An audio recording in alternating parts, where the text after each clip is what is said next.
The tax deadline is right around the corner. It can be a stressful time of the year for some. Tax specialist Kritzy Litzinger is here to tell us how to avoid the dreaded tax audit.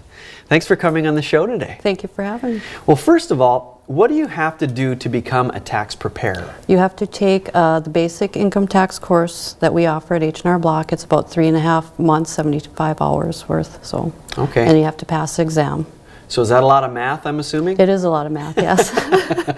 And right now, of course, getting into April, it's go time for tax people like you. Yes, it is. So what is it like right now in the office? It's busy.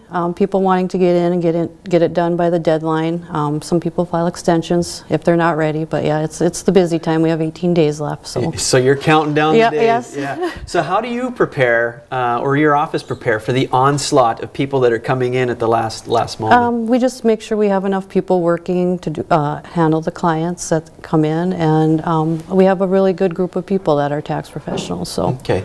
And you know, there are different ways to file taxes. One of them, of course, coming to a business like yours and, Correct, and yep. coming in and having someone do it for them. What are some of the common ways that people put taxes together? They do them themselves. There is a lot of online software that they can do.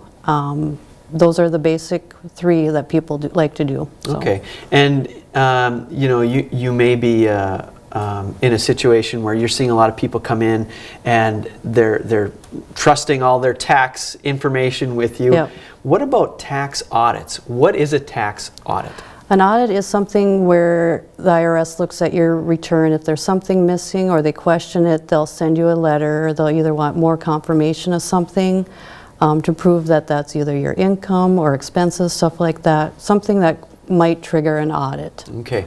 So how do they happen? What does trigger an audit? You need to, one, file a correct return.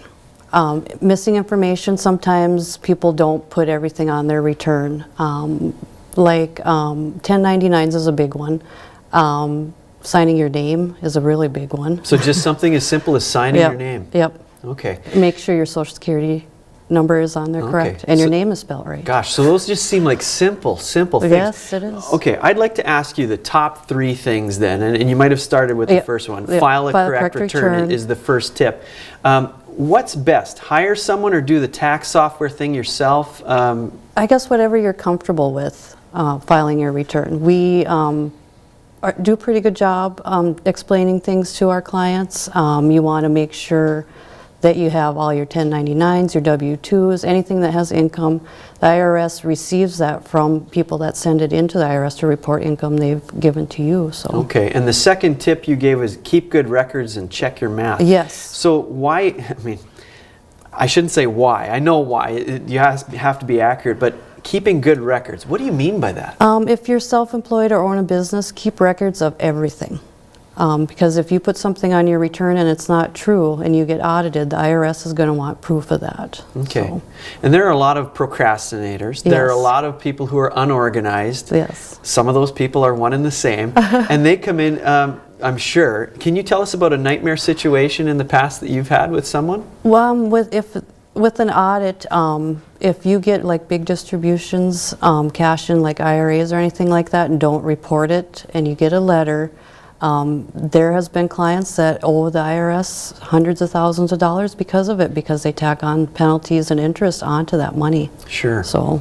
Okay, now tip 3 was report all 1099 forms. Yes, correct. What is a 1099 form? 1099 can be miscellaneous income, self-employed, interest, stuff along that lines that comes on a 1099. It looks like a W-2, but it's not. It's just something that is reported to you that you've earned some type of income from. So. Okay. Now, some people I know I've heard have made a mistake on their return, sent it in, and then they get a call back and they say, you made a mistake. Here's where it was. So how do they find out those mistakes? The IRS has individuals that go through the returns. They check the returns. So every return is checked? Yes, every return is checked. Okay, so is it bad to just make a mistake and let them figure it out? No, you want to file a correct return. Okay, why is that bad then? You don't want to, most people get afraid of the IRS. You see an IRS letter in the mail and you're like, oh no, what happened? If you file it correct, you don't have anything to worry about, so. Okay. And what are some consequences of not filing correctly time after time? Penalties and interest. It tacks on every month for not filing it correct. And if you don't correct it over years, it can build up to thousands of dollars that you owe the IRS. So. And again, procrastination is a big thing. What about a tax extension? Can it just be because I forgot to do it, I'll get an extension? You can file an extension if you don't have all your documents together. Some people don't get statements from businesses like banks and that till later. And it's good to file an extension if you think you're not going to be ready for it. All right. One last question for you. Why do you do what you do? What makes it fun to do this? Yeah, I like numbers. And I like meeting new people and helping people plan for their future with their taxes. So. Well, I'm sure there'll be plenty of people out there who don't like numbers who will love to meet with you. Thanks for coming on the show today. Thank you. All right.